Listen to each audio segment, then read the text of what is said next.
Hi ಎಲ್ರಿಗೂ ನಮಸ್ಕಾರ and welcome ನನಗೂ ಹಿಡಿಯೋಣ welcome back to my YouTube channel. ನಾವಾಗ ಎಲ್ಲಿಗೆ ಹೋಗ್ತಾ ಇದ್ದೀವಿ ಅಂದರೆ ನಮ್ಗೆ ಗೊತ್ತಿರೋರ ಮನೇಲಿ ಮಾದೇಶ್ವರ ಸ್ವಾಮಿದು ಪೂಜೆ ಮಾಡಿಸ್ತಾ ಇದ್ದಾರೆ. ಸೊ ನಾವು ಹೋಗ್ತಾ ಇದ್ದೀವಿ. ಮಳೆ ಅಂದರೆ ತುಂಬ ಮಳೆ, ಇಷ್ಟೊಂದುವರೆಗೂ ಮಳೆ ಇರಲಿಲ್ಲ. ನಾವು ಹೋಗೋ ಟೈಮಾಗ ಮಳೆ ಬಂದುಬಿಡ್ತು ನೋಡಿ. ಇವಾಗ ನಾನು ನಮ್ಮ ಅಣ್ಣ ಶಿವಚಲ ಹಾಯ್ ವರ್ಡ್ ಅವ್ರು ಬರೀ ಅವ್ರ ಬ್ಲಾಗಲ್ಲಿ ಅಷ್ಟೇ ಮಾತಾಡ್ತಾರೆ. ಇವಾಗ ನಾವು ಹೋಗ್ತಾ ಇದ್ದೀವಿ. ಹೋಗ್ಬಿಟ್ಟು ಪ್ರಮೋಷನ್ ನೀನು ಪ್ರಮೋಷನ್ ಮಾಡಲು ಬೇಡ, ನಾನು ಕಷ್ಟಪಟ್ಟು ಮಾಡ್ತೀನಿ ನನ್ನ ಬ್ಲಾಗ್ಸ್ನ. ಆಗಲಿ ಬೇಕಾದ್ರೆ ಲೇಟಾಗಾದರೂ ಪರವಾಗಿಲ್ಲ, ನನ್ನ ಪರಿಶ್ರಮ ಇಂದನೇ ಆಗಬೇಕು. ನನಗೆ ಫಾಲೋವರ್ಸ್ ಆಗಲಿ ಸಬ್ಸ್ಕ್ರೈಬರ್ಸ್ ಆಗಲಿ ಯಾರೇ ಆದರೂ. Okay, keep watching. ಚಂದಕ್ಕೆ ಚಾಮರಾಜನಗರ ಬೆಡಗಿಗೆ ಬೆಂದಕಾಡು ಬರುವಂತೆ 7 ಕೋಟಿ ಗಂಡು 7 ಕೋಟಿ ಭಕ್ತರು. ಮಾಲಪ್ಪನ ಬೆಟ್ಟಕ್ಕೆ ಹೋಗೋರಿಗೆ ಅಟ್ಟಿ ಚಿಂತೆ ಹಾಕಿ, ಸ್ವಾಮಿ ಮಲೆಗೆ ಹೋಗೋರಿಗೆ ಮನೆ ಅಮಲಬೇಕೇನ ಹೇಳಿ ಆಡುವಂತ ಮಕ್ಕಳು ಬಿಟ್ಟು ಹಾಲು ಕೊಡತಕ್ಕಂತ ಆಕಳು ತೊರೆದು ತಂದೆ ತಾಯಿ ಅತ್ತೆ ಮಾವನನ್ನ ಬಿಟ್ಟು ನನ್ನ 77 ಮಲೆ ಕೈಲಾಸಕ್ಕೆ ಬರ್ತಾರೆ ನನ್ನ ಭಕ್ತರು. 7 ಕೋಟಿ ಗಂಡು 7 ಕೋಟಿ ಭಕ್ತರು ತಾಳೆ ಬೆಟ್ಟದಲ್ಲಿ 1 ಕಾಸಿನ ಧೂಪ ಹಾಕುದು. ತಾಳ ಬೆಟ್ಟಕ್ಕೆ ಬರೋ ತನಕ ಬೇಡ್ರ ಕಣ್ಣಪ್ಪ ಮನೆ ಜ್ಞಾನ ಇರಬೇಕು. ತಾಳ ಬೆಟ್ಟಕ್ಕೆ ಬಂದು 1 ಕಾಸಿನ ಧೂಪ ಹಾಕದಾಗಲೇ ಮನೆ ಜ್ಞಾನ ಮರೆಸ್ಬಿಡ್ತೀನಿ, ಮನೆ ಜ್ಞಾನ ಉಂಟಾಗ್ಬಿಡ್ತೀನಿ. ಅಂದ್ರೆ ತಾಳ ಬೆಟ್ಟಕ್ಕೆ ಬರೋ ತನಕ ಬರೀ ಅವ್ರ ಮನೆ ಸುದ್ದಿಯ ಮಾತಾಡೋದು. ಗ್ಯಾಸ್ ಆಫ್ ಮಾಡಿದೀನಿ ಇಲ್ಲೋ ಗೊತ್ತಿಲ್ವಲ್ಲ, ನಿನ್ನೆ ತಾನೇ ನೆಕ್ಲೆಸ್ ತಗ ಬಂದಿ.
ಕಡೆಯಿಂದ ಹಿಡಿಯೋಣ.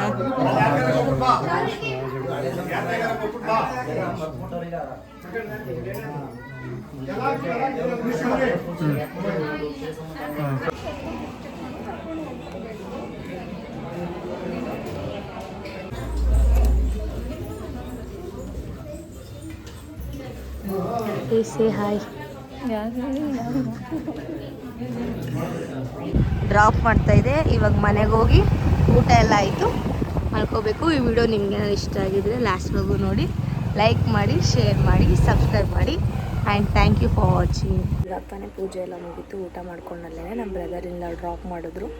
ಸೊ ನಮ್ಮ ಅಣ್ಣ ಬಂದಿಲ್ಲ, ಯಾಕಂದ್ರೆ ಅಲ್ಲೇ ಸ್ಟೇ ಅಲ್ಲ, ಒಂದು ಸ್ವಲ್ಪ ಇದ್ಬಿಟ್ಟು ಎಲ್ಲ ಊಟ ಎಲ್ಲ ಬಡಿಸ್ಬಿಟ್ಟು ಸ್ವಲ್ಪ ದಿವ್ಯಕ್ಕೆ ಬರ್ತೀನಿ ಅಂದ್ಬಿಟ್ಟು ನಾನು ಬೈಕ್ ತೊಗೊಂಡು ಹೋಗಿಲ್ಲ. ಸೊ ನಡ್ಕೊಂಡು ಹೋಗಿದ್ವಲ್ವ ಮಳೆಯಲ್ಲಿ, ಸೊ ಡ್ರಾಪ್ ಮಾಡಿದ್ರು.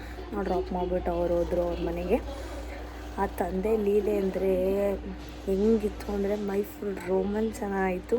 ಸೊ ಬ್ಲೆಸ್ಡ್ ಫೀಲ್ ಆಯಿತು ಇವತ್ತಂತೂ. ನಮ್ಮ ಅಪ್ಪನ ಕತೆ ಕೇಳಿಕೊಂಡು ಆ ಹಾಡು ಅಲ್ಟಿಮೇಟ್ ಚೆನ್ನಾಗಿತ್ತು. ತುಂಬ ಚೆನ್ನಾಗಿ ಒಂಥರ ಖುಷಿ ಅನ್ನಿಸ್ತು, ಬ್ಲೆಸ್ಡ್ ಅನ್ನಿಸ್ತು, ನೆಮ್ಮದಿ ಸಿಕ್ತು. ಅಪ್ಪ ಮಾದಪ್ಪನ ಇದೇ ಫಸ್ಟ್ ಟೈಮ್ ನಾನು ಈ ಥರ ಫಂಕ್ಷನ್ಗೆ ಅಟೆಂಡ್ ಮಾಡಿದ್ದು. ತುಂಬ ಅಂದರೆ ತುಂಬ ಖುಷಿಯಾಯಿತು. ನಮ್ಮ ಅಪ್ಪನ ಆಶೀರ್ವಾದ ನನ್ನ ಮೇಲೆ ಎಲ್ಲರ ಮೇಲೆ ಇರಲಿ.